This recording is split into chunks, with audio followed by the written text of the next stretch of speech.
సత్యం బాలుని, మీనాని అమ్మాయికి గాజులు వేపించి తీసుకురారా అన్నట్టు చెప్తాడు బాలు. అయితే ఇద్దరు కలిసి వెళ్తూ కారులో జరిగిన దాని గురించి మాట్లాడుకుంటూ తిట్టుకుంటూ ఉంటారు. "నువ్వు కావాలని నా చెయిన్ టచ్ చేసావు కదా! నాకు తెలుసు నీ బుద్ధులు.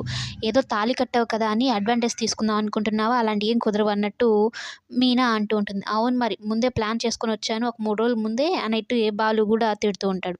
మొత్తానికి గాజుల షాప్ దగ్గరికైతే వెళ్తారు. "ఏం కలర్ గాజులు కావాలమ్మా" అని అడిగితే, "మీకు ఆ మాత్రం అర్థం కావట్లేదా? ఆమెను చూస్తే ఎరుపు గాజులు ఇవ్వండి. ఆమె కళ్ళలో ఫైరే ఉంటుంది కదా" అని అయితే అంటూ ఉంటే, "నోరు మూసుకోరా పోలగంప. ఎరుపు గాజులు ప్రతిదానికి చిహ్నం. అమ్మవారు బొట్టు కలరు ఎరుపే.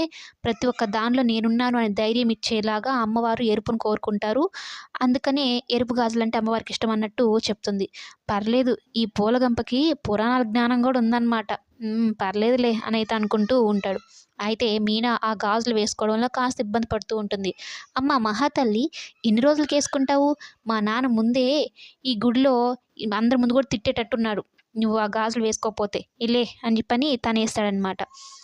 "నువ్వు కావాలని అడ్వాంటేజ్ తీసుకుంటున్నావు కదా ఈ వంకతో కూడా" అంటే, "ఏం లేదులే కానీ ఒక మానవత్వంతో మనిషిలాగా వేస్తున్నానని" చెప్పని వేస్తాడు. అయితే ఒక చేతికి నీట్‌గానే ఏస్తాడు. ఇంకొక చేతికి పొరపాటున ఒక చిన్నగా గోరు గుచ్చుకుంటుంది. ఆ గోరు గుచ్చుకోవడంకే మీనా పెద్దగా అరిచేసి, "రేయ్ పూలగంప, నువ్వు కావాలనే చేసావు కదా! నా మానానికి నేనేదో గాజులు వేసుకుంటున్నాను కదా! మధ్యలో వచ్చి నేను మనిషిని, నాకు మానవత్వం ఉంది అన్నట్టు వచ్చావు. ఇప్పుడు చూడు నీ వల్ల నాకు చిన్న దెబ్బ తగిలింది" అని అయితే చెప్పి తిడుతూ ఉంటుంది.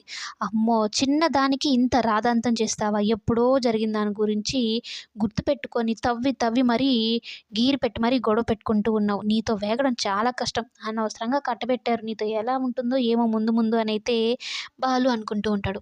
ఆ గాజులు తొడిగేటప్పుడు కూడా బాలు మీనాని అదొక రకంగా, అంటే తన కళ్ళలోనే ప్రేమ ఉంది అన్నట్టుగా మీనాని చూస్తూ ఉంటాడు. మీనా కూడా ఏంటి ఈ పూలగంపగాడు నన్ను అలాగే చూస్తూ ఉన్నాడు అన్నట్టు సిగ్గుగా కొంచెం తల దించుకుంటున్నట్టు ఉంటుంది. మొత్తానికైతే ఇద్దరు అక్కడి నుంచి వస్తూ ఉంటారు. అక్కడ కూడా గొడవలే. గీరి గీరి గొడవ పెట్టుకుంటూ ఉంటుంది మీనా.